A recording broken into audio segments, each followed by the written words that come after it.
कोटिरुद्र संहिता शिव पुराण। ओम नमः शिवाय। कोटिरुद्र संहिता 6वां अध्याय। ब्राह्मणी की सद्गति व मुक्ति। सूत जी बोले, हे ऋषियों, जिस ब्राह्मण के घर में सुवाद ठहरा था वह सुबह शाम दोनों समय अपनी गायों का दूध निकाला करता था।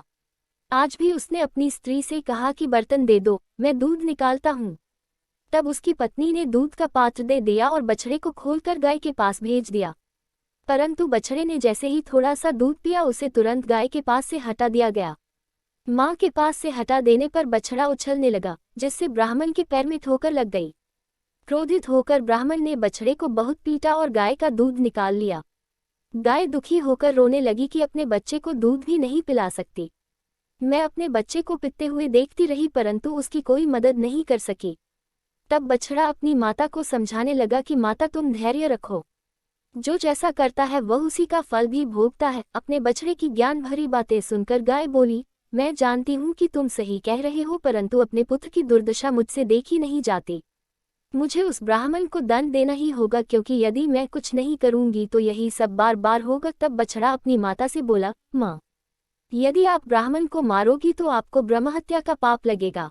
अपने पुत्र की ऐसी बातें सुनकर गाय ने कहा, पुत्र, तुम ठीक कह रहे हो, परंतु गाय को सताने का दंड ब्राह्मण को अवश्य मिलना चाहिए। बाकी रही ब्रह्महत्या, उसके पाप को मिटाने का उपाय मैं जानती हूँ। यह कहकर गाय चुप हो गई। गाय और बछड़े की ये बातें सुवाद ने सुन ली थीं। यह सब सुनकर उसने सोचा कि मैं अपनी माँ की अस्थियां लेकर काशी जा रहा हूँ, परंतु मैं यह भी देखना चाहता हूँ कि गाय ब्रह्महत्या के पाप से कैसे मुक्त होती है और अपना बदला कैसे लेती है। प्रातःकाल होने पर सुवाद वहाँ का दृश्य देखने लगा। उस दिन ब्राह्मण ने अपने पुत्र से दूध निकालने के लिए कहा। उसके पुत्र ने भी गाय के बछड़े को पीटना शुरू कर दिया, जिससे गाय को क्रोध आ गया और उसने अपने सींगों का प्रहार लड़के की बगल में कर दिया। यह देखकर ब्राह्मण ब्राह्मणी दोनों दौड़ते हुए अपने पुत्र के पास आए, परंतु कुछ ही देर में उनके पुत्र प्राण पखेरु उड़ गए। तब हाहाकार मच गया, सब रोने लगे। ब्राह्मण ने पीट पीट कर गाय और उसके बछड़े को घर से निकाल दिया। ब्रह्महत्या की दोषी उस गाय का रंग सफेद से काला पड़ गया। जैसे ही गाय और बछड़ा घर से निकले, वह पथिक सुवाद भी उनके पीछे पीछे चल पड़ा। वह देखना चाहता था कि गाय क्या करती है और कहाँ जाती है। चलते चलते वे नर्मदा नदी के किनारे पहुंचे, जहां पर पहले से ही नंदिकेश्वर महादेव विराजमान थे। गाय ने नर्मदा नदी में 3 गोते लगाए तो उसका काला रंग पुनः सफेद हो गया। यह देखकर सुवाद को बड़ा आश्चर्य हुआ। गाय वहां से निकलकर कहीं अन्यत्र चली गई। तब नर्मदा को प्रणाम कर ब्राह्मणी पुत्र सुवाद ने भी नदी में स्नान किया। फिर नंदिकेश्वर का विधिपूर्वक पूजन करने के पश्चात वह काशी को चल पड़ा। रास्ते में सुवाद को एक युवती दिखाई दी, जिसने सुंदर वस्त्र एवं अलंकार धारण किए हुए थे। उसने सुवाद से पूछा, ब्राह्मण देवता, आप इस प्रकार प्रसन्न होकर कहाँ से आ रहे हैं और कहाँ जा रहे हैं? तब सुवाद ने उस युवती को सारी बातें बता दी और कहा कि मैं अपनी माता की आज्ञा को पूर्ण करने हेतु उनकी अस्थियां काशी ले जा रहा हूँ। तब यह सुनकर वह युवती बोली, ब्राह्मण, तुम बहुत भोले भाले हो। यह तीर्थ अत्यंत पवित्र है। प्रतिवर्ष वैशाख शुक्ल पक्ष की सप्तमी के दिन ननंदा की पवित्र धारा में स्वयं गंगा जी आती हैं। आज वही शुभ दिन है, इसलिए तुम अपनी माता की अस्थियों को यही प्रवाहित कर दो। यह कहकर वह युवती अंतर्धान हो गई। सुवाद पुनः ननंदा नदी की ओर लौट आया तथा उसकी पवित्र धारा में सुवाद ने अपनी माता की अस्थियां प्रवाहित कर दी। तभी उसे एक दिव्य दृश्य दिखाई दिया। उसकी माता दिव्य देह धारण किए शिवलोक को जा रही थी और उसे आशीर्वचन देते हुए कह रही थी कि तुम धन्य हो, तुमने अपनी माता को सद्गति प्रदान कर है। पुत्र को आशीर्वाद देते हुए वह ब्राह्मणी शिवलोक को चली गई। 7वां अध्याय। नंदिकेश्वर लिंग की स्थापना। यह कथा सुनकर ऋषियों ने सूत जी से पूछा, हे भगवान सूत जी, वैशाख शुक्ल पक्ष की सप्तमी को गंगाजी नर्मदा नदी में क्यों आती है? वहां भगवान शिव का ज्योतिर्लिंग नंदिकेश्वर कैसे स्थापित हुआ? कृपा कर हमारी इस जिज्ञासा को शांत कीजिए। ऋषियों के प्रश्न को सुनकर सूत जी बोले, एक बार की बात है, नर्मदा नदी के किनारे ऋषिका नाम की एक विधवा ब्राह्मणी रहा करती थी। तरुणावस्था में ही उसका पति पूर्व जन्म के पापों के कारण चल बसा था। तभी से ऋषिका भगवान शिव के चरणों का ध्यान करने लगी तथा उसने अपना सारा जीवन शिवजी के पूजन, ध्यान और व्रत में लगा दिया।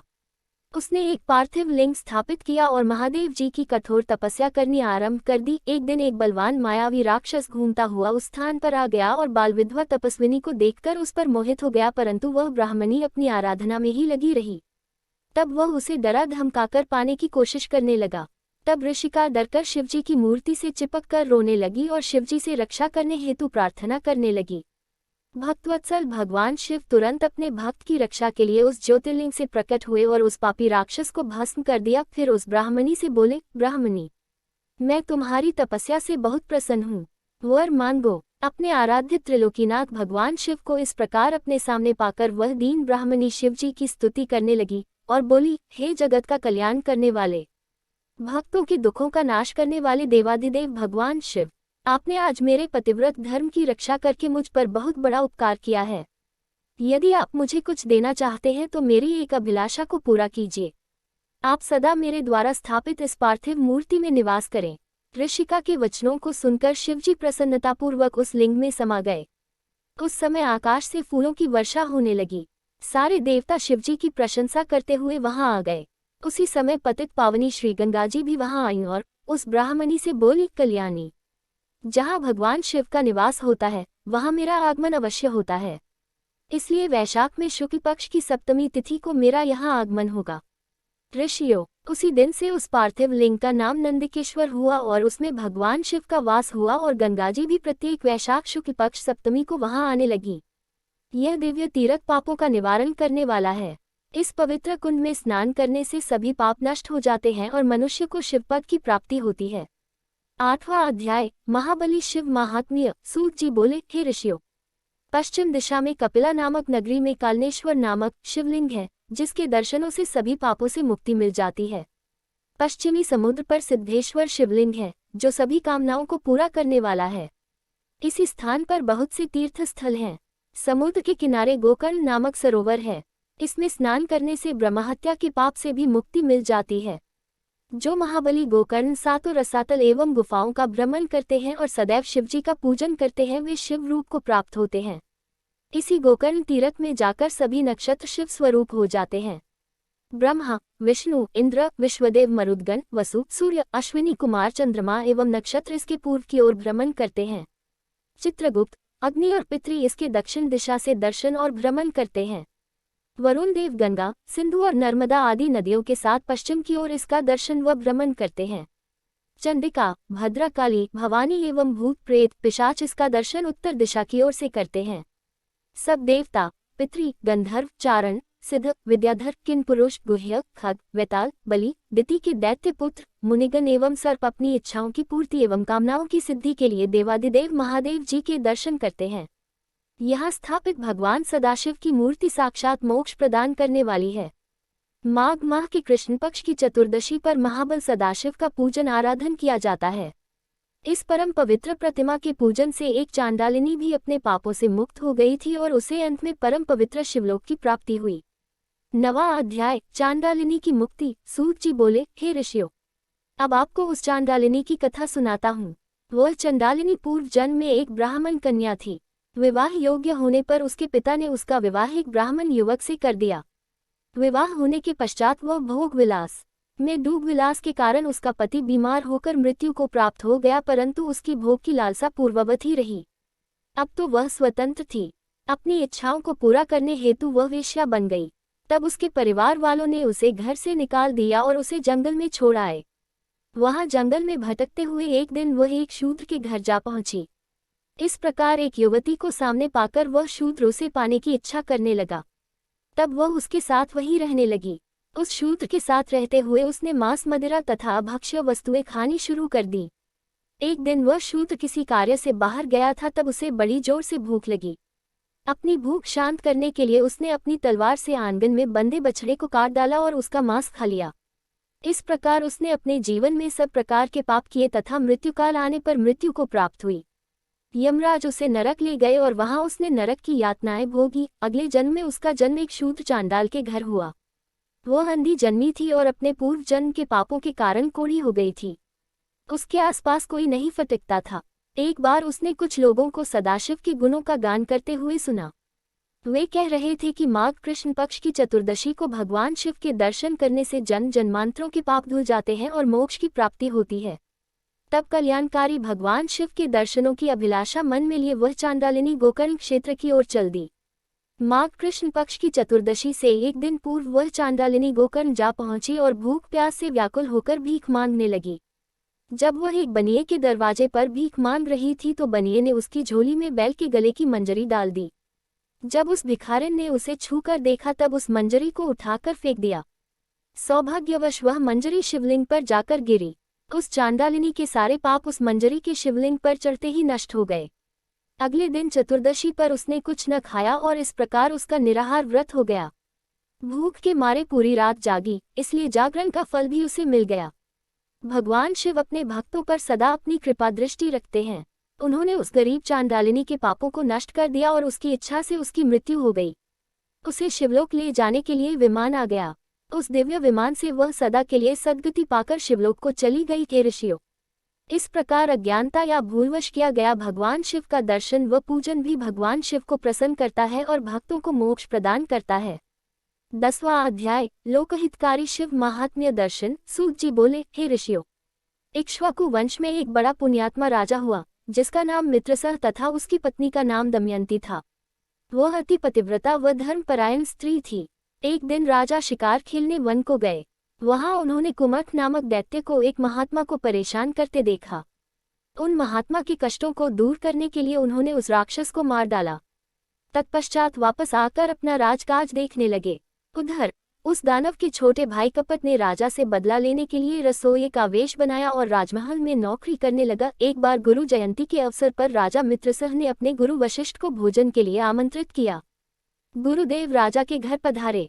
उस कपटी राक्षस ने राजा से बदला लेने के लिए खाने में मांस मिला दिया और वह भोजन वशिष्ठ जी को परोस दिया, परंतु गुरु वशिष्ठ ने भोजन करने से पूर्व ही जान लिया कि इस भोजन में मांस है।